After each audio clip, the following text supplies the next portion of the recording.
I'm Samuel Trapp. This is International Flavor, coming to you live from the Lake Ozark Real Estate of the Art Studio. Feel free to call in should you feel the urge. 573-746-8020 or 8020, as the case may be. As always, you can listen to us damradio.com/live or later on the podcast version, which all of our shows are out there on the podcast version at damradio.com/podcast. And so you can always see them for everybody. Or my particular International Flavor brand may also be found at internationalflavor.com. All of those exciting things. Well, I tell you what. I'm trying to think, but nothing happens. I'm trying to think, but nothing happens. I'm trying to think, but nothing happens. I have quite a few things I'd like to talk about today, and I got a stack of stuff here. First thing I decided, there were a couple of interesting things I wanted to share. So this is from the book General Ignorance. There's a lot of it out there. So we want to find out two specific things this morning. First, we want to know about Winston Churchill. Everyone is wondering about Winston Churchill. I know I am. Is it possible that Prime Minister Winston Churchill, whose favorite port in a storm was anyone with abundant alcohol, so they say, would dish out a disparaging comment about the British Royal Navy? Is it possible? Did he do it? We don't know, but from the book, General Ignorance, there's a lot of it out there. We discover as follows. When Great Britain was a dominant naval power, it was said that Britannia ruled the waves with a navy rich in resources and bathed in tradition. Therefore, it came as a shock to the British population when it was widely reported that Winston Churchill was of the opinion that the only true traditions the Royal Navy observed were rum, sodomy, and the lash. It's a quote, by the way. In fact, Churchill's dissenters perpetrated the origin of this myth quote. In the 1940s, while he was serving as prime minister and his country was fighting for survival, Churchill's political foes concocted a smear campaign that focused on his apparent disdain for the Navy. According to Churchill's competitors, young Winston had been denied entry to the Royal Navy College because he suffered from a speech impediment, and the scars of that snub had never healed. That wound still riled him when he allegedly rose in the House of Commons and delivered a scathing speech that ridiculed the Royal Navy and its traditions, which he summarized as the equivalent of alcohol, sex, and torture. But the entire incident proved to be a fabrication. Records show that Churchill never attempted to join the Navy, and documents concur that he never used the House of Commons as a platform to voice his opinions on the Admiralty. Yet, the line remains one of the most popular quotes ever attributed to Churchill. Its fame was cemented when he supposedly confided to his assistant, Anthony Montague Brown, that although he had never spoken those words, he certainly wished that he had. Wouldn't that be entertaining? The problem is as follows. The problem is as follows. I'm trying to think, but nothing happens. I'm trying to think, but nothing happens. I'm trying to think, but nothing happens. So years and years ago, I found that on YouTube this morning because I forget what reminded me of it, but years and years ago, some a-hole in the Air Force, when I was in the Army in Washington, D.C., I'd been gone. I think I was out at the Nevada nuclear test site for several weeks. And so when you came back, it was, I don't know, almost a tradition that somebody would jack with your office while you were gone and move stuff around, you know, hide your, I don't know, coffee cup, put a sticky stuff on your keyboard, stuff like that, whatever. No, we didn't have enough to do, apparently, and so there were times for screwing around. And so when I came back, my computer was set up, and it took me forever to figure out how to get this off of my computer. How I dealt with it was turn the volume down. And what I had to, every single time I pushed the space bar, I would hear, Yo, I'm trying to think, but nothing happens. I'm trying to think, but nothing happens. I'm trying to think, but nothing happens. So that is what we spent our time on in the on-site inspection agency when we weren't interpreting, or we weren't translating important documents vital to the very country. So that's what we did. During the Civil War, 1861 to 65, after hearing complaints of General Ulysses S. Grant's hard-drinking ways, did Abraham Lincoln really say, "For heaven's sake, find out what he drinks and make the rest of them drink it too"? Lincoln certainly had reason to make such a comment, and not an obvious one. His own generals frustrated him, and he was always trying to kick their butts toward battle, preferably against the rebels rather than one another. Despite many Union advantages, the Confederacy habitually paddled the bluecoats until fighters such as Grant and Sherman put steel into the Union Army spine. What if jealous rivals were simply feeding a rumor mill? There's always been an assumption that Grant was a drunk to begin with. As a junior officer in 1854, he did have a drinking problem and left the service because of it. In his Civil War return, he seemed to have learned his limits. Brigadier General Grant made the rapid gains in reputation, rank, and enemies. Numerous credible witnesses describe Grant as a moderate drinker, never intoxicated on the battlefield, something that couldn't be said of other leaders. So there you go. And one final story from General Ignorance. There's a lot of it out there. I remember this one in particular, even though it wasn't the Civil War when I was coming up. The branding of a band. Everybody remembers what KISS means, right? KISS, the rock group. Keep it simple, stupid. No. Kids in Satan's service is what the acronym allegedly meant when I was a child or a young man in middle and high school. Crazy stuff out there in the world, but that's not true. On stage, they looked like they'd come from the gates of hell. Dressed head to toe in black, faces adorned with makeup. When KISS hit the concert circuit in 1973, they drew a sitting room only crowd of 3 people to their first gig. Rock and roll was undergoing an image transformation. The emergence of rockers such as David Bowie and popular glam groups such as Mott the Hoople and the New York Dolls forced bands to find new, exciting, and controversial methods to market their product.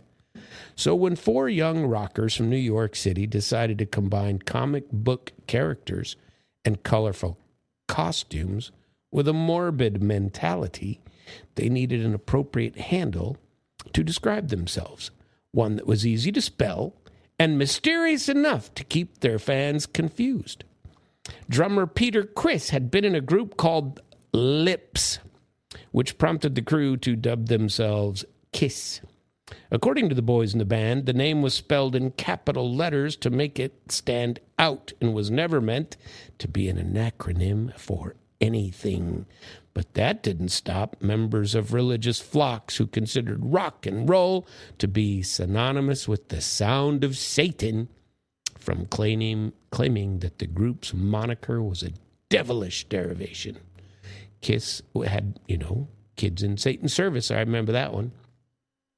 They also claimed, somebody also claimed Korean intelligence support system.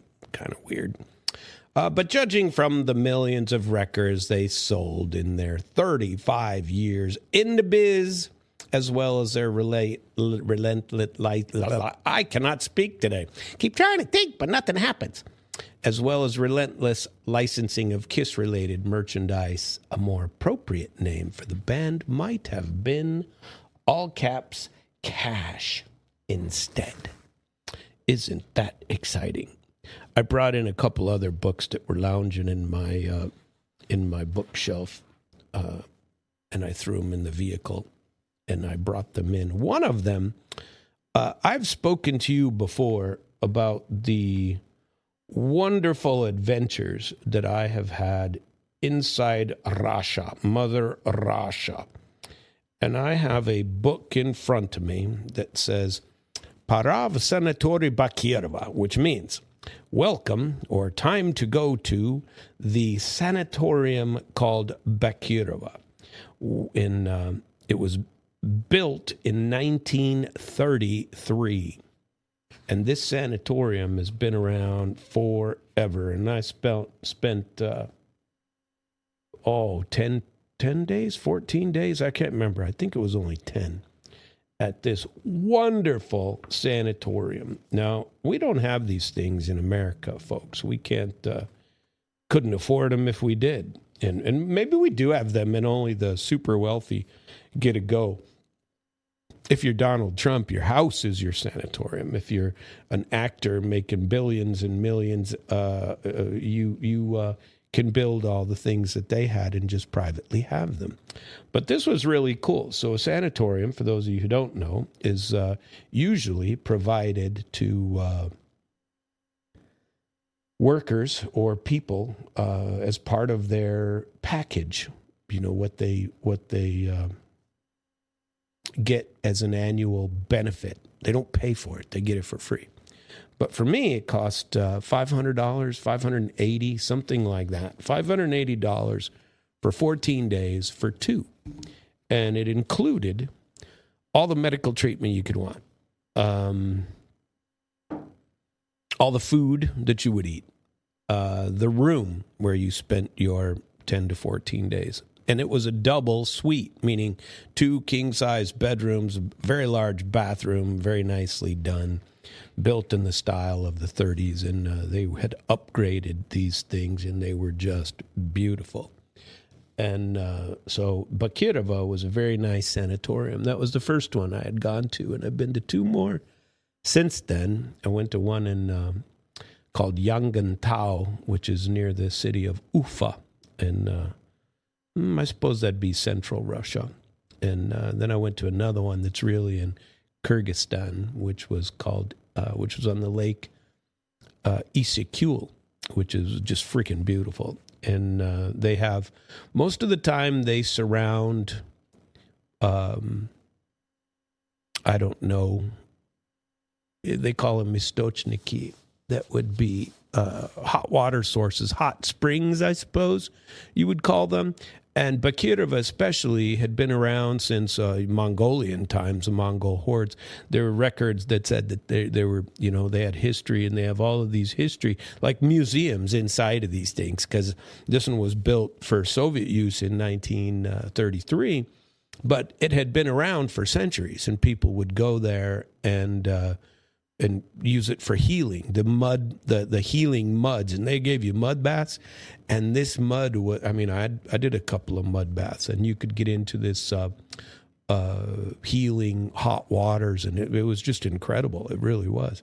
And then they have salt rooms, and they have all of these things that, frankly, in America, if you were going to pay for a week like that, you know, I can't imagine you would. I mean, geez, you go to the hospital, you take an ambulance to the hospital, you're at $12,000, you know what I mean? And if you stay in the hospital overnight, there's another $12,000. And so if you had something, I always thought it'd be interesting to build the sort of a sanatorium of the type that I went to the 3 times now. And I found this book, and there were some interesting pictures. And man, these the rooms that I was in, it's beautiful. It's large. It's very ornate and traditional. The bathrooms were quite modern, and the buildings, they were redoing them one at a time.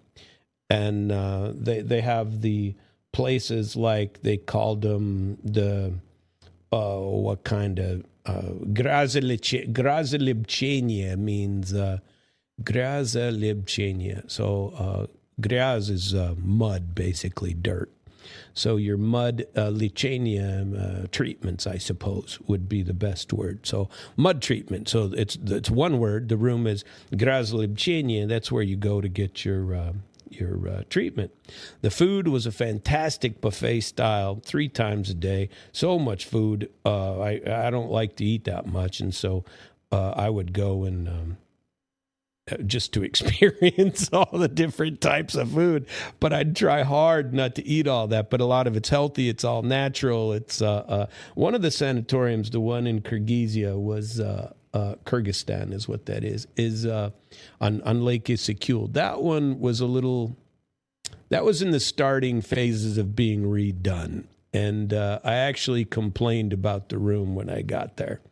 And they gave me something else. I was like, no, I'm not. This one is not up to par.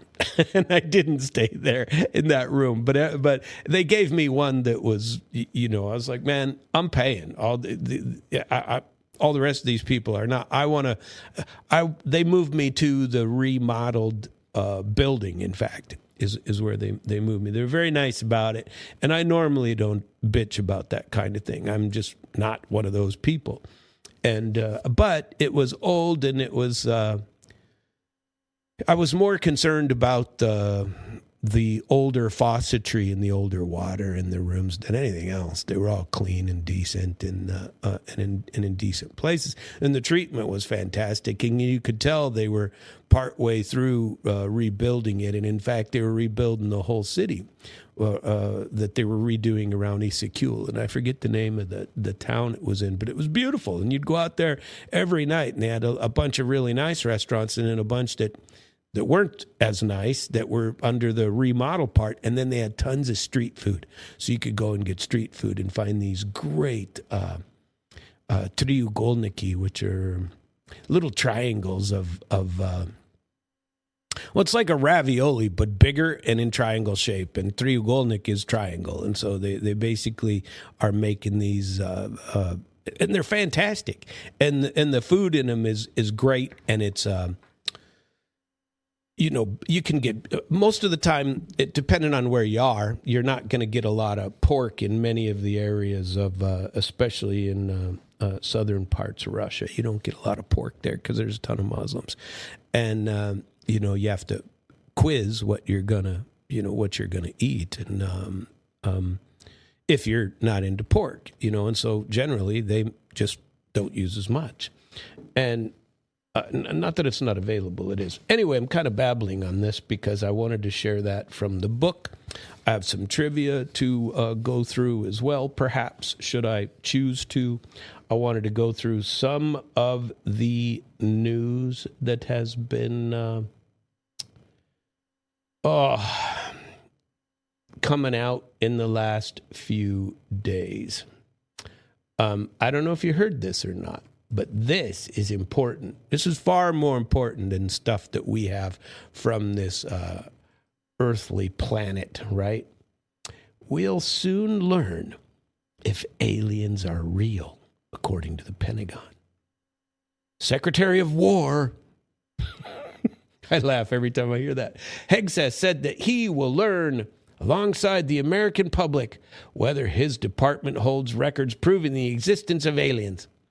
So I used to drive past with a dude named Ernie, drive past Area 51 on the Nevada nuclear test site. Now, there are 2 Areas 51. One of them is in, where is that? Near White Sands, I think, in New Mexico. The other one is on the Nevada nuclear test site. And they have these little areas. All of them were run by the Department of Energy. I think they still are. And very secretive. Ernie had been around since the 50s, and Ernie had a Q on his badge. I just had a TS on mine, standing for top secret. And he had one on his that was a Q, and his name was Ernie. And he was a great old guy. Shit, I was in my 29, 30s. I don't remember how old I was, but I was late 20s, early 30s at that time when I was hanging out on the nuclear test site. And Ernie, his job was to escort us because he had a Q badge, and there were like only 2 or 3 of them on the entire base that said you could go to anywhere on the base. And daily, we would drive past this great big gated sign that said Area 51. And we could go to other areas. We drove past them all the time. So when you would go from whatever the little town is, because Nevada Nuclear Test Site was, I forget how many square miles, astronomical amount. It was like 100 miles by 30 miles, something like that, or 100 by. I mean, it was a lot of desert. Okay, and full mountains would be in there and stuff like that. It's a big test area. And they did above ground nuclear testing in the 50s. And they hid stuff out there, including trenches where they put soldiers in just to test what would happen if you blew up a nuclear bomb over their heads. Crazy. And we had to watch videos of all this to get prepared for, our life of radiation.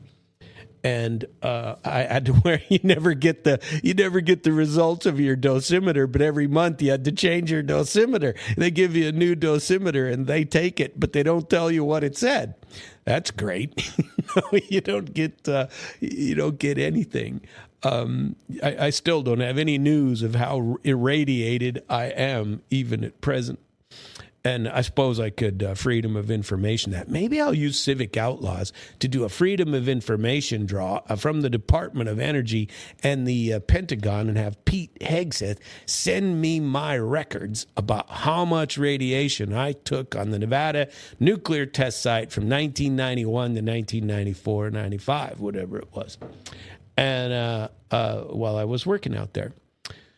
That'd be good to know, because now I'm diseased. That's not true. But either way, I'm probably loony because of it. But he said, did our Pete Hegseth, that he's going to find out if Area 51, he didn't say Area 51, he didn't say, most of this, the part what he said, I'm making up except what I'm going to share with you.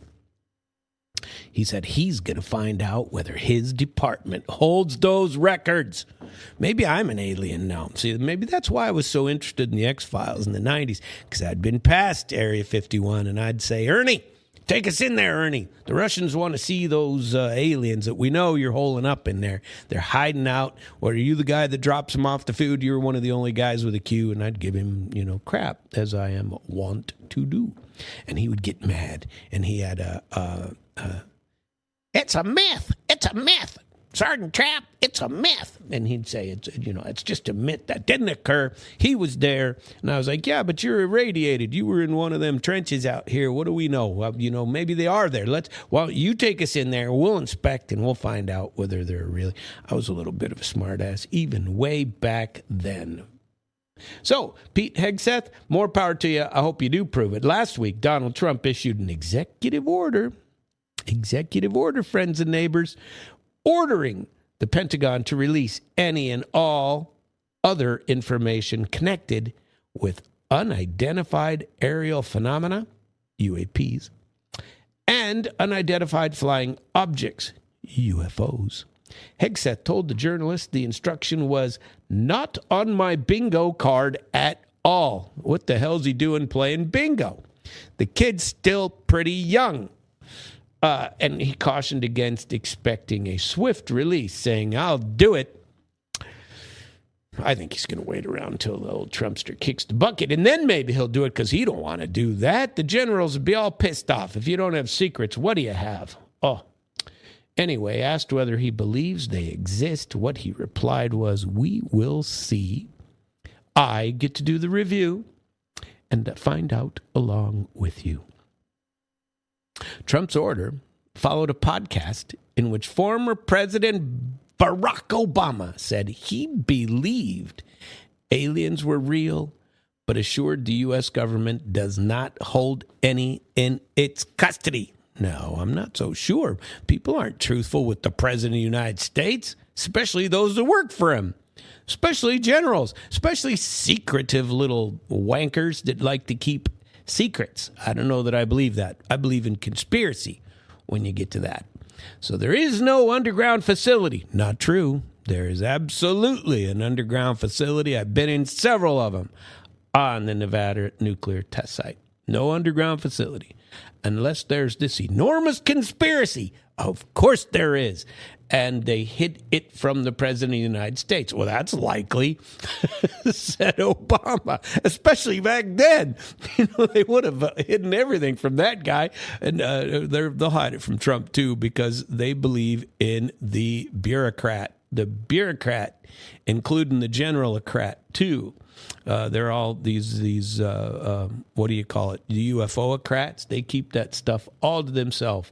Trump claimed Obama disclosed classified information before ordering the release to meet the tremendous interest from the American public. I just want to know whether Scully and Mulder were right. That's what I want to know. American authorities have been collecting reports about UFO, UAP sightings for decades, with the Pentagon currently running the all-domain Anomaly Resolution Office. Gee, there's another government office. Why don't we create another one? Let's please Sam Governmental Resolution Office. The All Things Sam Needs Resolution Office for the purpose of giving everything to Sam. No official confirmation of non-human intelligence has ever been issued. Trump administration portrays itself as the champion of government transparency, but critics say they have fallen short. So it's promised to disclose the Epstein file.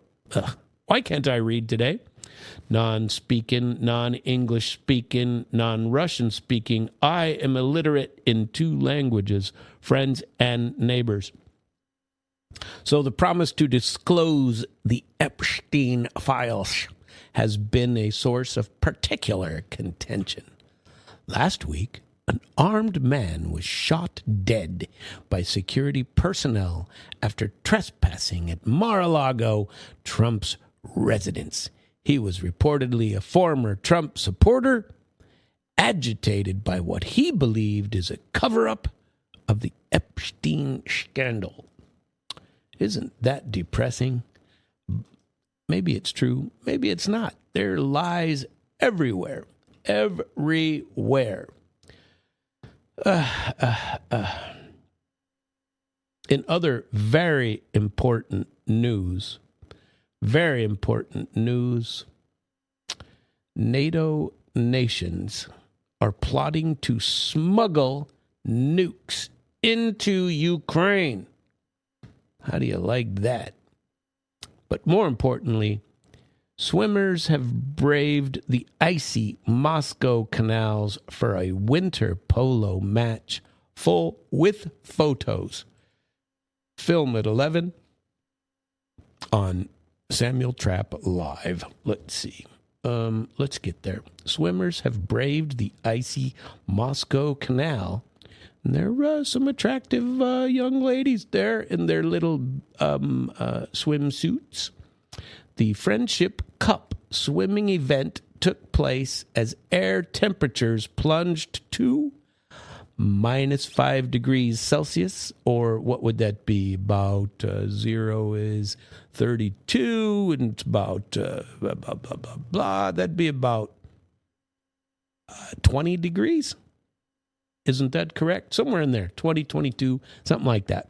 So at 22 degrees, below not below 0, below freezing, which is 32. An open-air winter swimming event has taken place in Moscow. Athletes braved the sub-zero temperature to play water polo during the final day of Friendship Cup Moscow 2026. The game and swimming competition took place in a 25-meter pool carved into the ice at the Moscow Rowing Canal in the city's western Kryliatovskaya district as the air temperature fell to -5.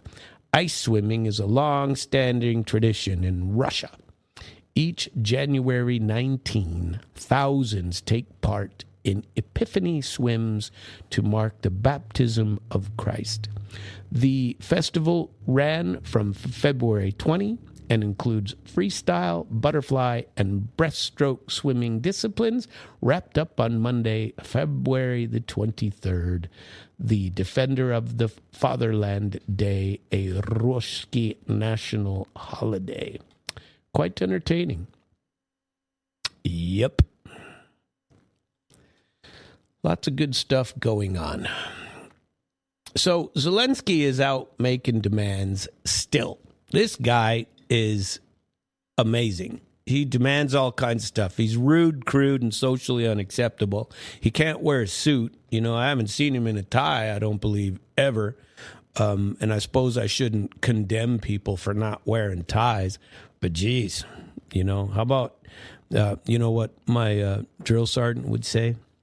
He'd say, first of all, private trap back then.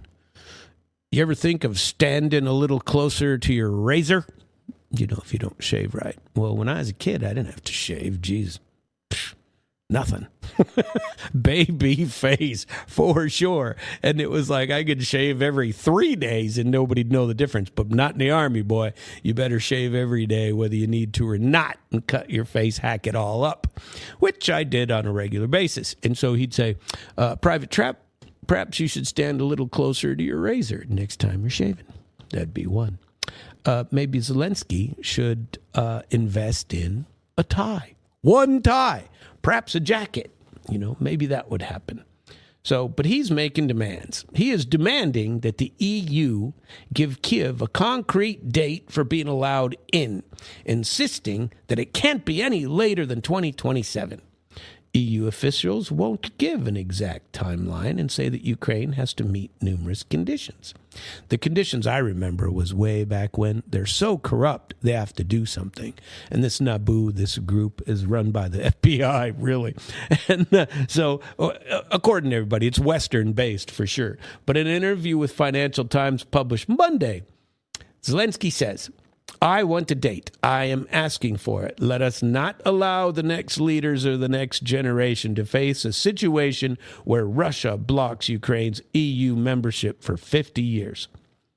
Well, Moscow has never opposed Ukrainian membership in the EU. EU members have said that Ukraine made the strategy priority in 2019 should first meet numerous conditions, including tackling widespread corruption and aligning its laws with EU standards. It's not Russia that's keeping him from the EU.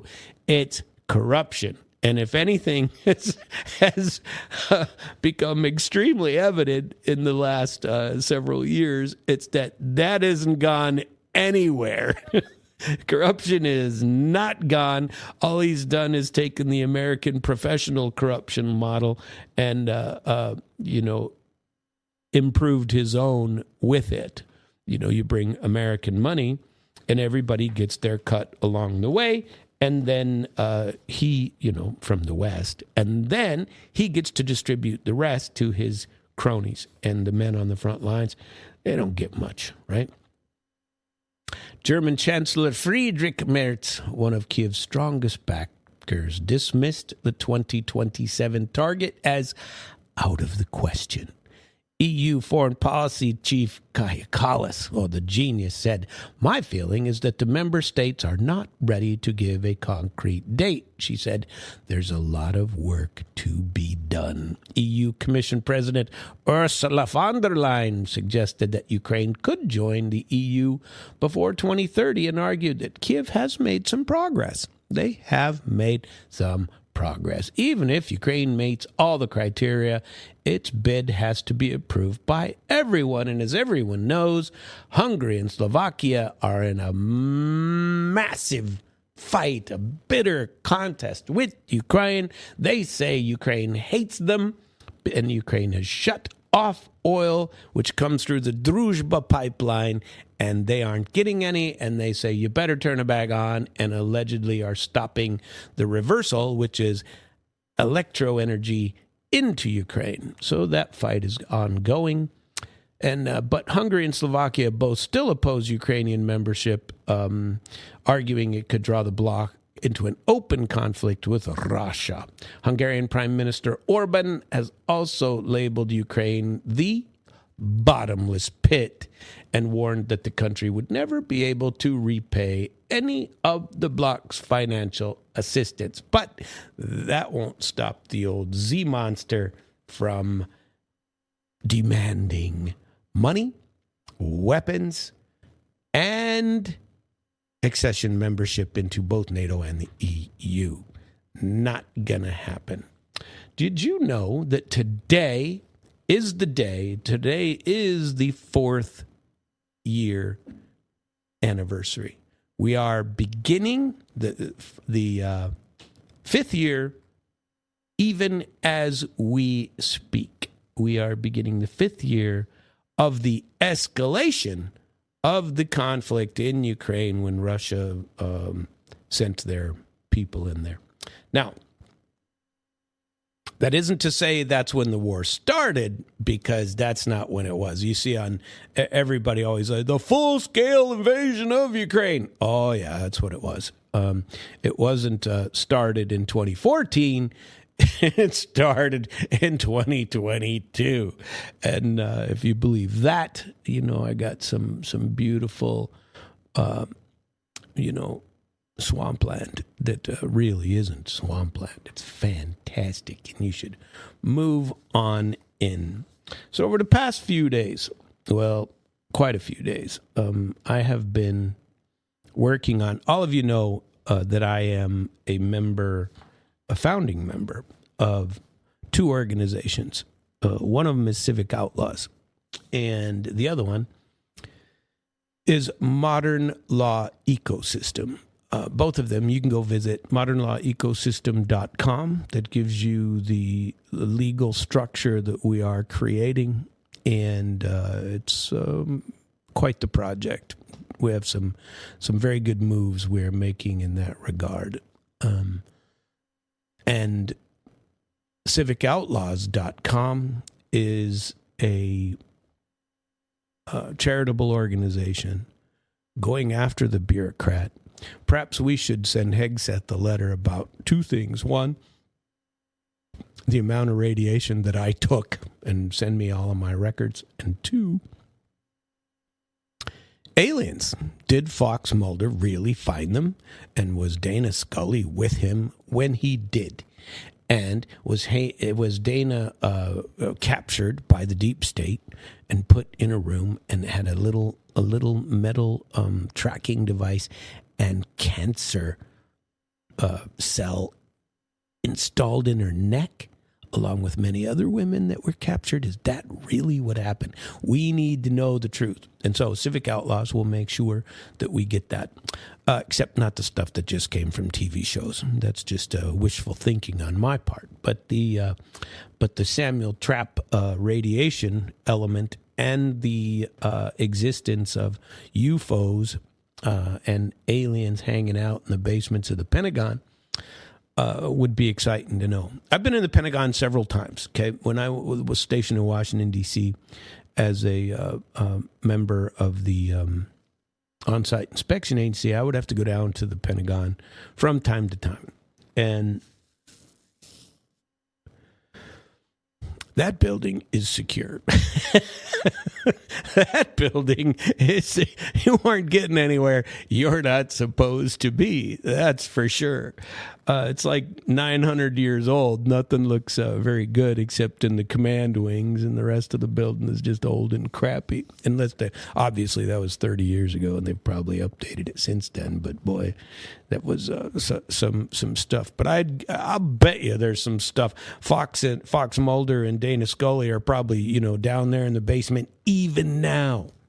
That's what I say, that they are there. But it would be nice to know these things. Anyway, I have been working on some issues that I have been tracking mostly with alcohol, tobacco control. And what I've been doing is once a week releasing another article and sharing it with you on Civic Outlaws on Fridays and discussing where it goes. Well, I'm a little bit ahead. I have the next 3 lined out with the craziness that this agency is engaged in. And it is unbelievable to me what the bureaucrat will do to cement their authority and what they will say. We've been sharing my articles with powers that be to educate on what, for example, what the Chevron doctrine was and what its overturn by Loper Bright actually meant. Article number 1 that I shared a couple of weeks ago. And then last week it got a little bit more specific because women are being targeted. We shared the story, and this just isn't right, okay? And there are a couple of things as I've gone through mountains of documents that they've provided and mountains of things that I've read. Okay, now, one of the most troubling to me is the licensure issue, which is nothing but an administrative action. Licensing is administrative, period. You know, it's not, the police don't control whether you get a license somewhere. Okay, the fire, I mean, they can tell whether you got a felony or something, and that you don't get to be an accountant, because you have a felony theft at a bank. You know, when you worked at a bank, you scalped the money and you got charged and sentenced, and you're not going to be anybody's CPA. That's not going to happen. And it usually requires some kind of a conviction, but the police aren't going to they might give you the report or something, but they're not the people that are going to authorize you to have a license to be a CPA, if that makes sense. And so the horror story is, and I believe this has to do, and I've done my share of reading, I've certainly done my share of research on this because I've written 2 fairly involved articles on it. And the 2 articles I've shared with you here on Civic Outlaws, and we've created a channel. It's not as good as my international flavor one, but if you go out to my international flavor page and check it out, or even go out to damradio.com/podcast and hear the latest versions, go to the last 2 Fridays and listen to them, right?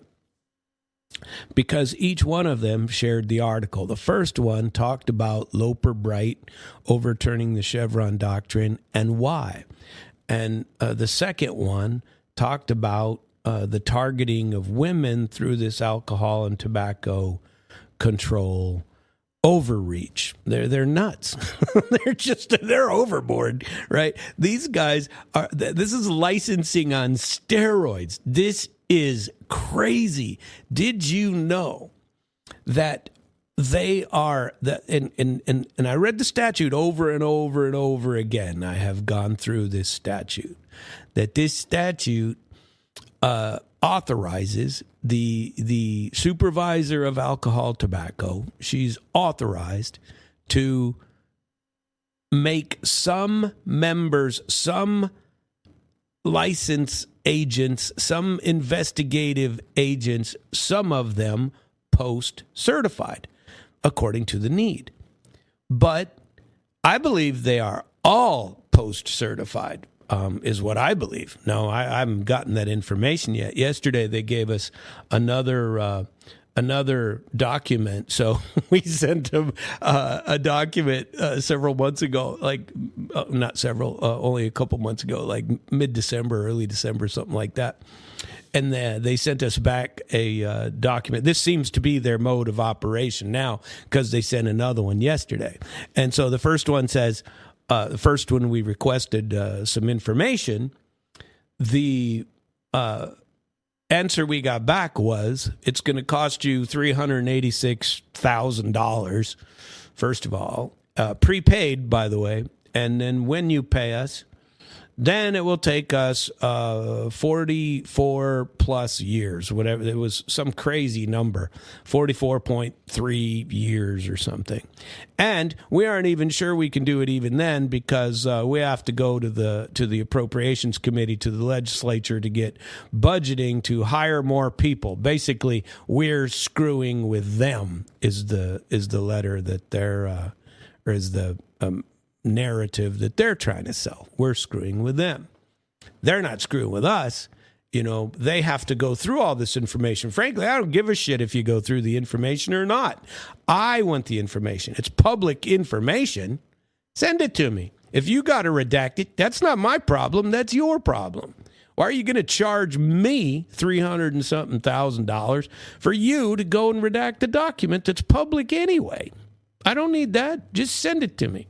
You know, I won't release it. I won't further release it to anywhere else. If I'm going to put it out on a website or something, just send it all to me. Make it easy. How about that? Then all you got to do is release the documents. And then they print them out. They print them all out. They gave us, whatever it is, 5,000 some odd pages so far, and charged us to print them out. Pages and pages of this stuff. When all they had to do was put it, and they did this too, they put it on a thumb drive or whatever, and the thumb drive, they charged us whatever that was. It wasn't anything dramatic, $6, $7, $3, whatever it was. You can buy those things for next to nothing. And but they're trying to increase it. They charged us legal fees that they're not allowed to do for their lawyers to examine this stuff. That's not permissible. And we've asked for more documents in other areas, right? So we sent a new one. And this new one, so there's a document. They have this inspection form. And this inspection form is whatever the form number is. And I'm going to share all this, the complete article, on Friday.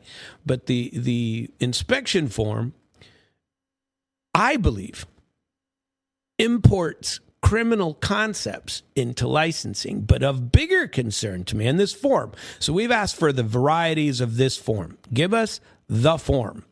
Okay, tell us how many versions exist since 2010. We want to see all the versions since 2010. Not filled out, just blank. Go out and get us the blank ones. They didn't even answer that question. That hasn't been answered because instead they said it was going to be some ungodly amount of money, $8,000, $9,000 to provide us a number of documents or whatever it is, and then it's going to take us a year to get that. They don't have time. So basically, the ATC is now saying, screw you. We're not going to be open. We just won't. And that'll be, I'm sure later, hell, it might already be out there. I haven't looked at our Civic Outlaws site today. If you go out to civicoutlaws.com, you can see our current efforts even now. So we have investigations, action trackers, take action yourself, become a whistleblower, or contact us. If you want to get me, it's samuelt@civicoutlaws.com. And so our action tracker, if you go to it, I want to see what the action tracker says. If it's been put up in there. Here's our letter to the governor that we requested review of ATC practices and sunshine law that we sent by fax. It looks like we haven't put that out there yet. My article's out there, though. The liquor license dispute leads to the creation of Civic Outlaws. That's the first one, okay? And then we got a letter from Mike Kehoe referring the matter to the head of the director of Department of Public Safety, Mark James. And that letter is out there. And then another letter that we sent to Mr. James Director James on February the 17th. And then the sunshine request that we sent on the 18th, which requested And I can't see. JR showed me how to do this yesterday, so we're gonna try to zoom and make this visible for me and see what we can see, because basically there's a sunshine request out there. You can print all this stuff out, and basically we were pursuing something to request access to and copies of public records described below. And we want electronic production only, lowest possible cost, contact us if there's any issue, and we asked for rolling production, okay? And the records that we requested are the completed ATC checklist forms that include box 14 and 15. So basically, ATC has taken it upon themselves to create a category called lewdness. And if you're lewd, you can't have a liquor license. And another one called an improper act. And an improper act is anything an armed agent decides. If he claims you're breaking the law, well, that's an improper act. And you don't even have to be the one breaking the law. Anybody could be breaking the law. The example that I gave in one of my articles was, the same example that was given in court, or that Judge Stumpy talked about in Cole County back in early December. And he said, in court, he said, because they hang their hat on these improper acts. And he said, well, what is an improper act? He said, well, we're examining a person's character is basically what it is. Somebody's character. So in order to get a license, pretty much any category. I've had this same damn argument about the Missouri bar. I have good enough character to be a broker in Missouri and in Florida. Okay, I can be a broker. I have a good reputation in the community. I have good character. I'm not guilty of any felonies. I don't have anything like that. And so therefore, I get a license. But that's not how it works if you piss off the Missouri bar. It doesn't work that way. Well, the same thing goes if you have an agent carrying a gun, wandering around your liquor licensed establishment, and he gets to claim you're breaking the law somehow. And there are three categories that we're interested in. Number one is Block 14 that they created, and the Block 14 is lewdness. Block 15 is something called improper acts. Okay, improper acts are basically things that are that reflect your horrible character because either you yourself or somebody else is committing a crime on your establishment. Okay, that's those two things. And number 16 is you have a gambling machine on site. Okay, so you have a gambling machine, therefore, that, is something you should be disciplined for, none of which are in the statutory grant of authority from the legislature. It's not there in Chapter 311 or 407. They what I call bootstrapping, are sucking it into their authority because why? Because they're bureaucrats. And bureaucrat, to me, is a bad word. Okay, administrator, that's in somebody who's doing their job and following along and isn't out targeting people. But I'm reading documents yesterday and going through these 5,000, 6,000 documents that we got, and I'm listening to the head of ATC write letters back and forth to attorneys, to license holders, and go on. What we're accusing you of are serious charges. We're accusing you of serious. You don't charge me with anything. Who the hell are you? You can't charge me with a crime. You're not doing that. You're not even law enforcement. It's nonsense. And so these people are overboard. They are over the top. It's crazy because what they've done is they have identified everyone. So Chapter 311 says that the director or the supervisor of ATC can designate certain people as the necessity to be post-certified. Post-certified is how you become a police officer, right? And a lot of these guys are the agents for the ATC are former policemen, okay? But they don't have that authority under Chapter 311. So why are they all post-certified? I think it's a throwback because ATC was founded sometime in the 30s. I could be wrong on this. I'm inviting who's in charge of this place. Her name is Templeton. I'm inviting Miss Templeton on Friday to call in. 573-746-8020, or any spokesman on her behalf. Educate me. Educate me. Tell me why I'm wrong. Why do you need, for a license, an administrative license, why do you need an armed person wandering around in a threatening manner, charging? These are serious charges. We're charging you with, and she is personally in some of the documents she wrote. These are serious charges, and they just need to bend over and give up their license. That's the goal here, is to intimidate people, to frighten people. That this is what they're doing. This is not licensing by any stretch. This is heavy duty authoritarian policing. That's what this is. And it's unfortunate because it doesn't need to be that way.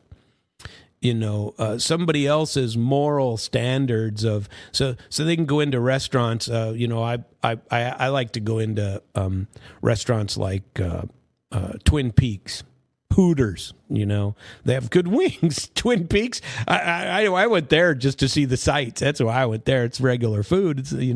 But when Hooters was a big deal, you'd go in there and they'd wear these little the underoos style underwear pants, basically, and that's what they were wearing. Well, there's been stories of those type of things. You can't wear that. That's lewd. You can't show the underbutt. Why? Because that's lewd. So the line underneath the butt cheek, that cannot be shown. You go to any freaking swimming pool at the lake on any day and see that. And so the story in my first article, where I'm talking about this true story that was related to us by a bar owner here at the lake. True story. Said he'd give an affidavit. We don't want to go there just yet, but if we have to, we can.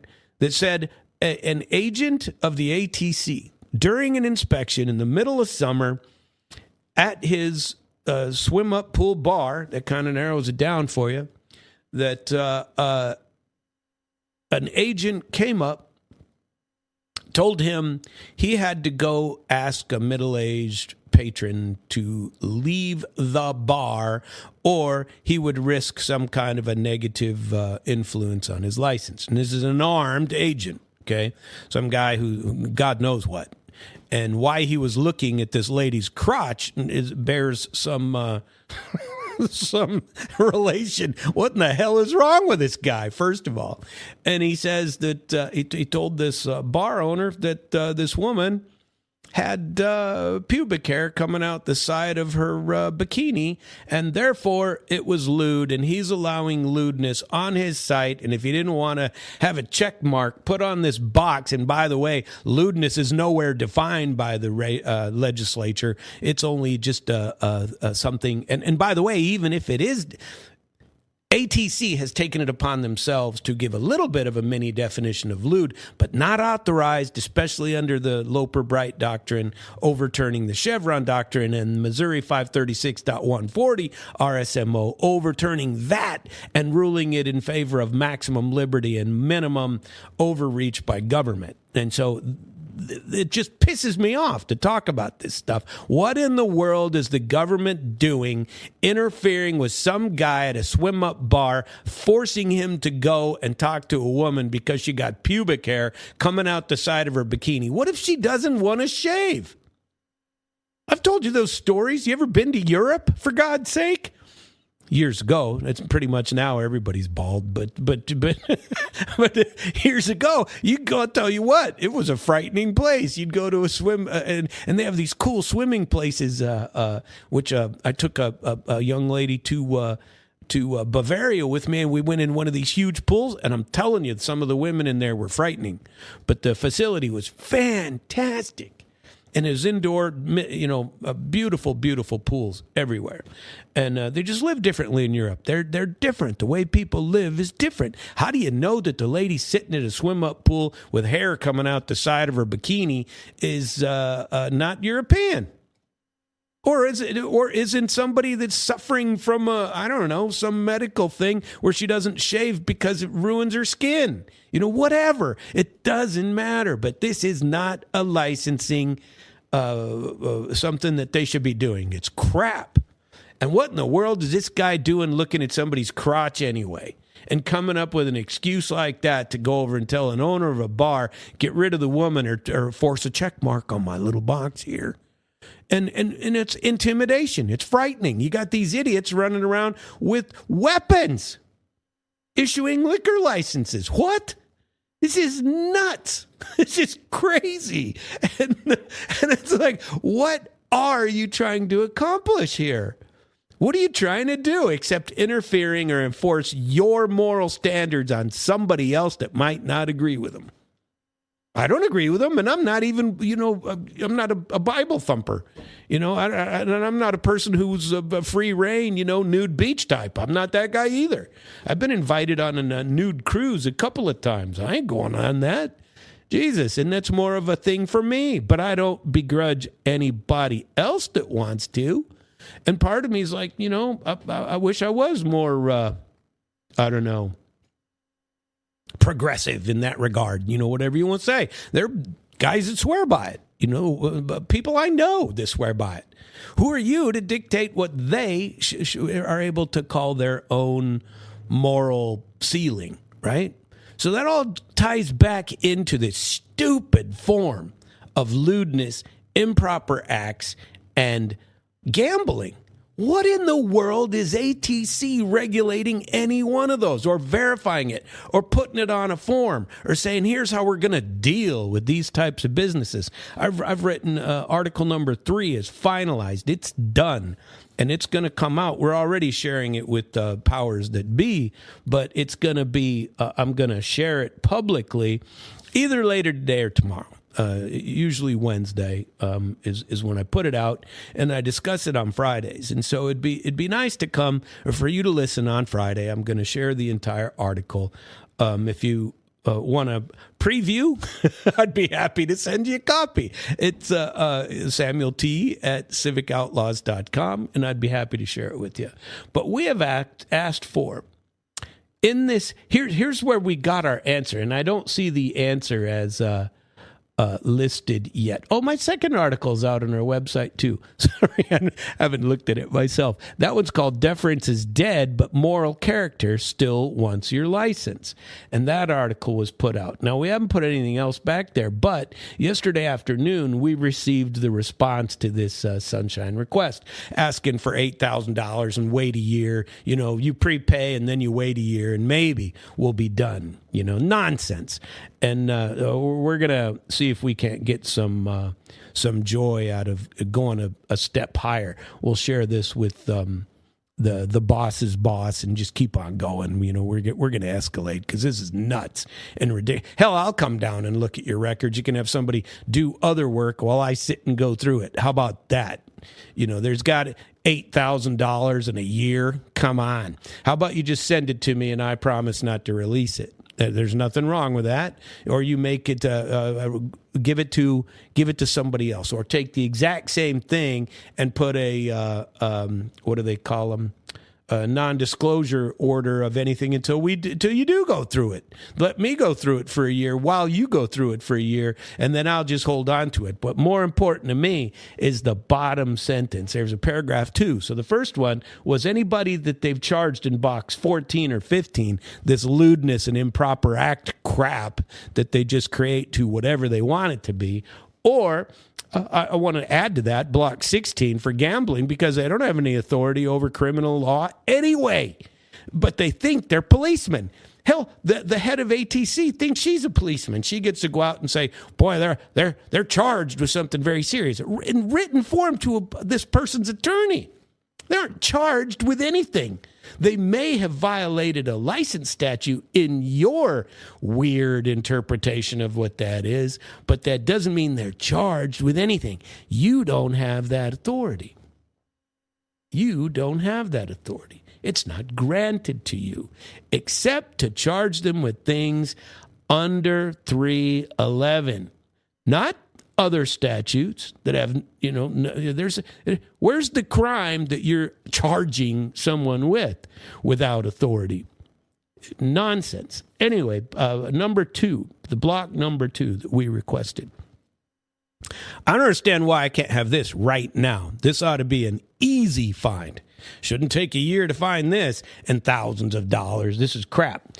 I want the blank or template inspection checklist forms and any revision thereof from January 1, 2010 to the present.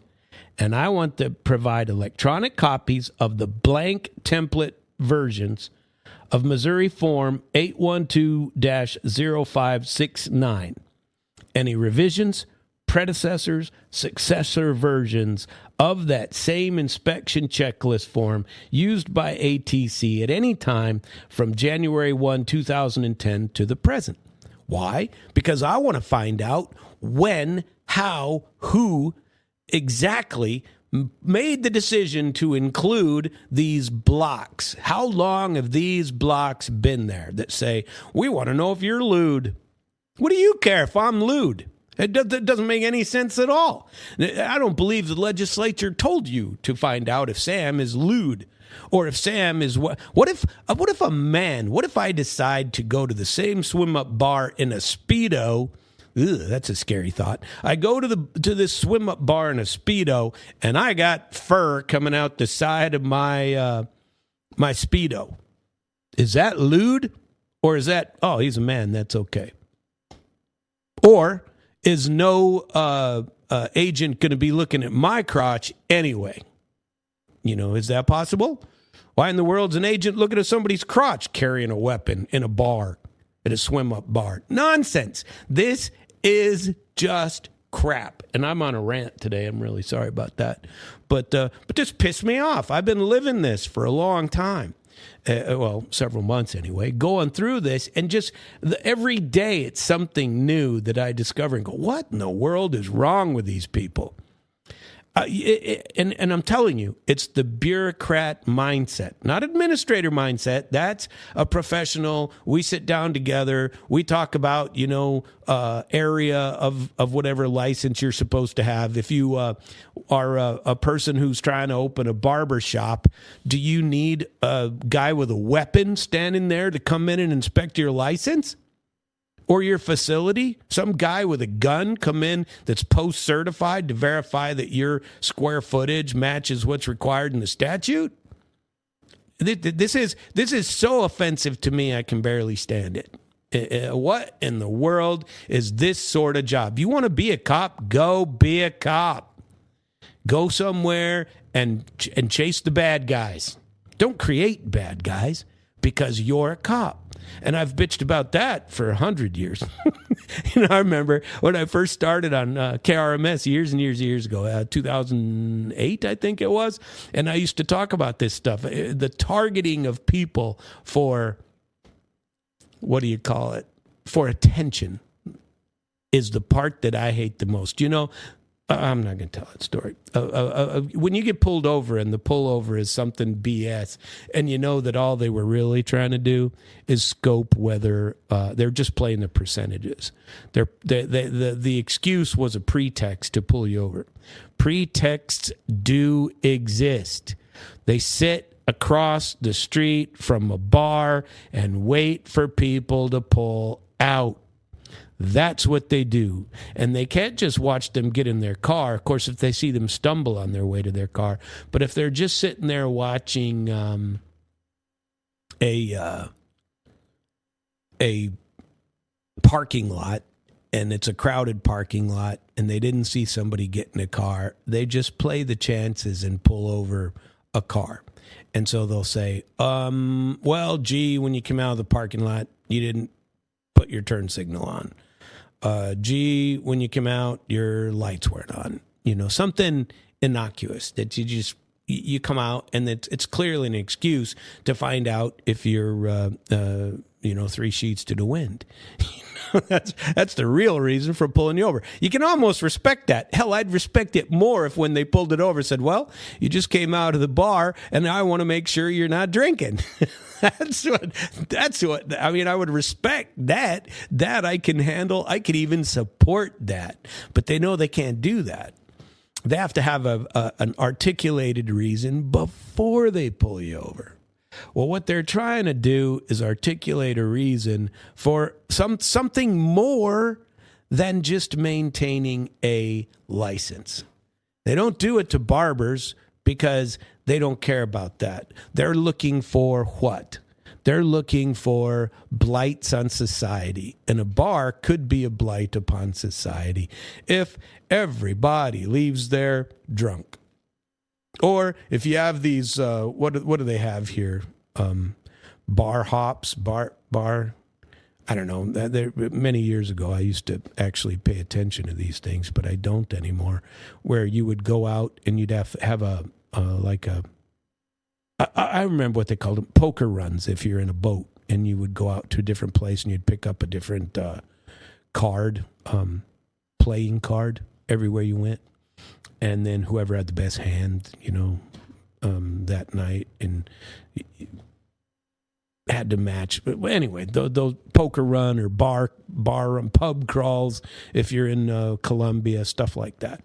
And the crawl, I can respect. Those are people walking and you got a street full of bars. Like Bourbon Street in a famous city in New Orleans. Or it is New Orleans is the city in New Orleans, and but stuff like that I can support. What I can't support is somebody looking at a woman's crotch, somebody just pulling somebody over willy nilly, and claiming that they did so because I don't know, you forgot to put your turn signal on. Unless they really did put your turn signal on, and if you did, are you going to ticket it? And if that's true, why don't you just ticket me for the turn signal, or are you really looking for just a guy drinking? Now, that one, I can almost respect that. I don't want to call it good police work. It's playing the percentages. That ain't good police work. That's easy.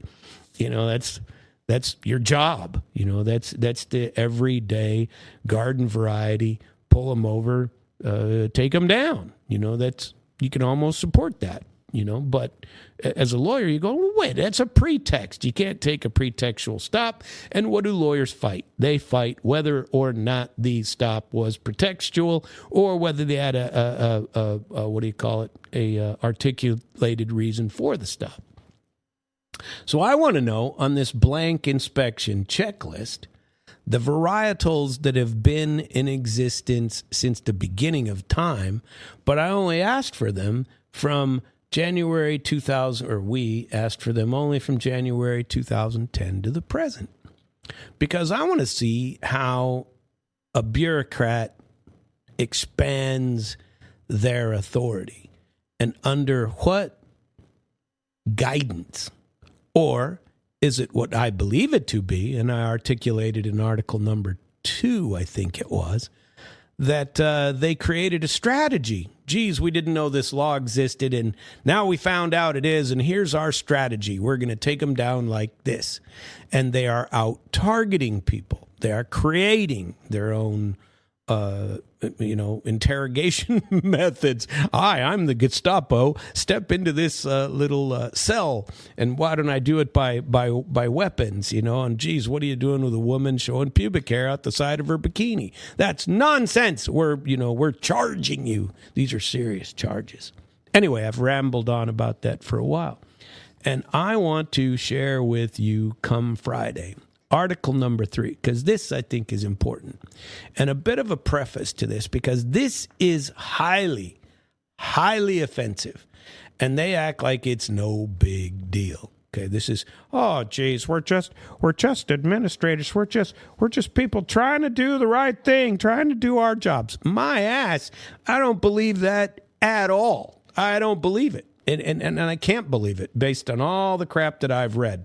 And now they don't want to give us documents. They don't want to give us documents. Why? Because their documents reveal all the crap that they've been trying to do. Somebody needs to dig in there, and we're asking for that.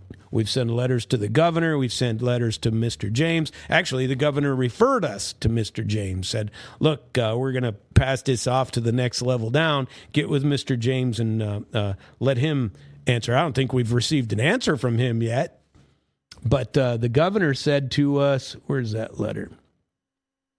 The letter we sent to Mark James was February 17th of 2026. Governor Kehoe's office sent us Thursday, February the 12th, and I believe he copied Mr. James. He said, this letter is to acknowledge receipt of your correspondence to Governor Kehoe. Thank you for taking the time to contact our office. Each mail, letter, or fax is read by a member of the governor's constituent services team before being shared with appropriate staff in any applicable state agency. Upon review of your correspondence, it appears that your concerns would best be addressed by the Missouri Department of Public Safety.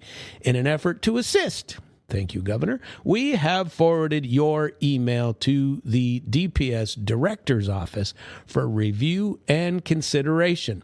We have requested that they have staff reach out to you in a timely manner with information and or assistance as appropriate. Please do not hesitate to contact us in the future if we may be of assistance. Constituent Services Office of Governor Mike Kehoe.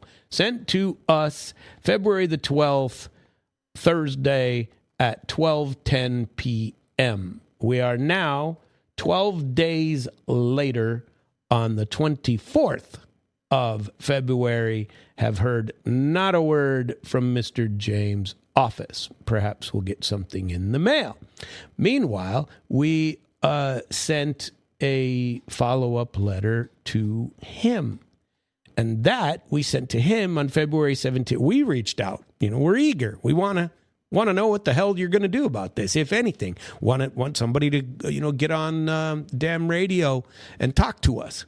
Get on, talk to me come Friday, please. I'm begging you. Get on. Tell me I'm wrong. Let's chat. Teach me. I'm not against it. Tell me why I'm wrong. Of course, I would appreciate it if you read my theories first. And in keeping with that, if you'd like my new article that says, when a licensing agency becomes a clandestine police department, because guess what else the ATC has done over a period of years. Now, in the documents that they gave us, we kept seeing these, and they're repeated examples. And I remember seeing one from 2019. And it's over multiple jurisdictions, multiple sections of Missouri. There's east, west, one Kansas City and Jackson County area in the eastern district of the state, and then we have a couple in the central divisions. And that this document, at the top of the document, they have declared to us that it's an investigation form. And this is the problem when you decide that you decide on your own that you've created yourself a police department. I've decided that I'm a police department, and therefore I'm creating a document that we're calling ourselves at the head of it. It's an evidence gathering form. It's, this article I wrote is pretty snippy, this one. And the first two were not, but this one is, because I'm offended. This is offensive. And if you're not offended, you're part of the problem. And that's all I'm saying. You're not into, I don't know what, separation of powers. You're not into it. You don't care for separation of powers. You think all powers should consolidate in a bureaucrat. And I don't think so. I'm against that. And maybe somebody never took a 10th grade civics class or a second year administrative law class in law school. Well, I did. I took civics in 10th grade, government, whatever it was called. And I also took administrative law in, is that John Revolting? It is, John Revolting on the screen. Good stuff. At any rate, see, these TVs are distracting. That's what's happening. I'm telling you, this article, I plan to share it in its entirety. If you'd like a preview of it, Perhaps I will send you a copy if you send me a request to samuelt@civicoutlaws.com. Or, since I'm on Civic Outlaws today, you could send it to, since I'm on International Flavor today, and we talked a little bit about international stuff, but we've kind of brought it home with this, because this is irritating. This is frustrating to me. This is government overreach. This is bureaucracy. And like I said, bureaucracy to me is a bad word. Administration, that's healthy. That's the way it should be. Bureaucracy, I don't want to deal with a bureaucrat. A bureaucrat is self-important. A bureaucrat expands his own power unnecessarily, number one. And number two, doesn't care what anybody else says, has their own particular vision, and doesn't care if they have the proper authority. They'll just expand it themselves. I'll make up my own authority. Legislature didn't give it to me. Tell you what, I'll find a way to weasel my way into it by crafting something new, like improper acts. These people committed an improper act. Well, in any other licensing standard, that would be a felony.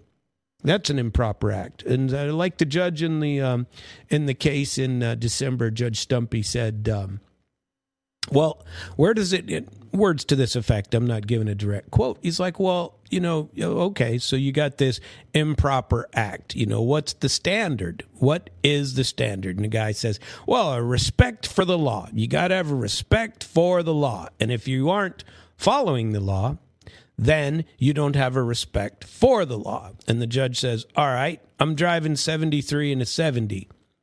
Where's that, sit in your analysis? And the guy says, oh, that's ludicrous. That's, nobody would say that. But then he said this. He said, well, but if a rape occurred, if you went into a licensing studio and there was a rape going on, obviously that would be. Well, my point is, you couldn't arrest a guy. You don't have the authority. Suppose you did walk in and you got a rape going on. You can't arrest anybody. Not for that. You could arrest him if he's selling alcohol to minors, and you catch him doing it. You can't arrest a third party committing a rape in there because you don't have that authority. You'd have to do what anybody else would have to do, call the police, because you're not a cop. You might be a cop on your post-certification, but you aren't authorized under Chapter 311 to do that. You're not. They never gave you that authority, and you can't just make it up on your own. That's the point, old Attorney General, friend and colleague of mine. That's the point. So, and by the way, if you're trying to just call it a licensing violation, all right, well, what is the difference between having a speeding ticket or allowing somebody to commit a rape in your building?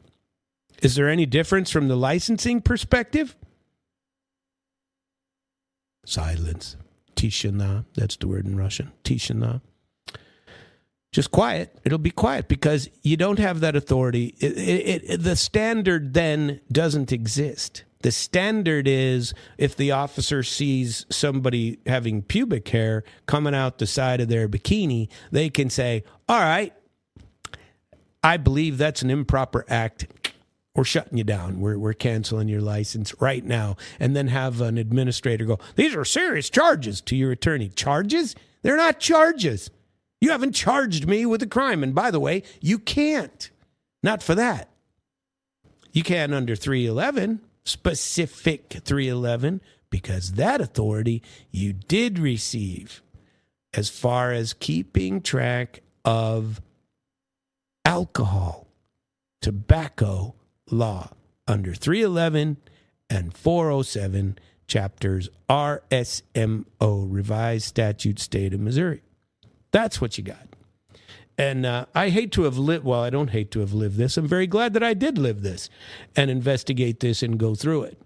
And I, will be coming up with a response to this nonsensical year-long $8,000 nonsense. Part of me wishes I'd just write a check. All right, here you go. But send it. And what I'm gonna recommend is that when we resend this out, that we say, look, You didn't even answer the spot about why can't you provide immediately the document that we requested that shows the varietals of this blank template inspection checklist that have been in effect since January 1, 2010 to the present. That you ought to be able to do. Go back and find one, sanitize it, take out any names, find any change in that form. You have it listed on the bottom as the date it's effective. You ought to be able to go back to the date that it's effective and go to the one before that. Find out when that one was last effective and get the one before that. You ought to be able to do that in a day. And I don't understand why you're not doing it. I want to know what that form said going back into history. And I'd really like time immemorial, but I'm mostly concerned with what it said since January 1, 2010. I think that's a legitimate question. It's only 15 years. You can't go back 15 years and tell me what forms you've used. The ATC was created, I don't remember when, 1933 or something, Prohibition. That could be a throwback to where the weapons are coming from. Could be, post-Prohibition era, and they could have been going all through that. I don't mean to question all that stuff. I don't really give a crap. I'm talking about today. Whether you need an armed licensing agent wandering around investigating. And when I read this whole article to you, some of the crap that comes in there, you can't help but laugh at it and go, what are these guys thinking? Who is giving them this advice? I think it's nuts. Anyway, that, I believe, is going to be the end of the show for today. And we're going to ease on out of here. I hope that you go to civicoutlaws.com. That was not my full topic today. I only intended to talk a few minutes about that. But you know me when I get on a rant sometimes, and especially when here you go. Especially when this. What was you? I'm trying to think, but nothing happens. That's right. I'm trying to think, but nothing happens. So sometimes I try to think, but nothing happens. So at any rate, I hope you join me on Friday, because Friday I do hope to have a couple of call-ins. Wouldn't it be great to have somebody in the know call in, educate me? I'm happy with that. Call in and educate me why I am wrong. That would be fantastic. And by the way, when I'm wrong, I usually admit it. Usually. Or try to convince you that I'm not. But once it's apparent that I am wrong, then I will come clean. And that's what I will do. Anyway, I really hope you join us at Civic Outlaws on Friday's show. I think I've kind of overstepped a little bit today, but I always talk about international flavor on Civic Outlaws too, because it's kind of married together, you know. I'm married together with those concepts.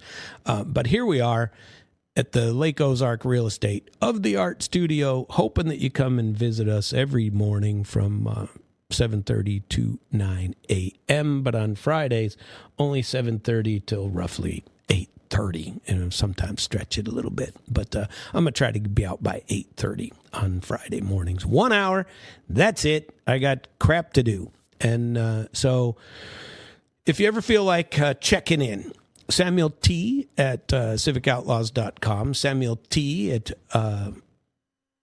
modernlawecosystem.com, and Samuel T. at internationalflavor.com. Any one of those three will get you to me. And you can go back time immemorial, only about a year and a half, and listen to all of my International Flavor programs. And they are out at internationalflavor.com. You can go to damradio.com/podcast and listen to all the other wonderful talent on this station. Tomorrow's the biggest day in radio history because it's Wednesday. And so very big day, talk radio day. You can go to damradio.com/schedule to get a copy of the schedule. And if you like good music, listen to damradio.com all the rest of the time when people aren't on the schedule, because we have some fantabulous music to listen to.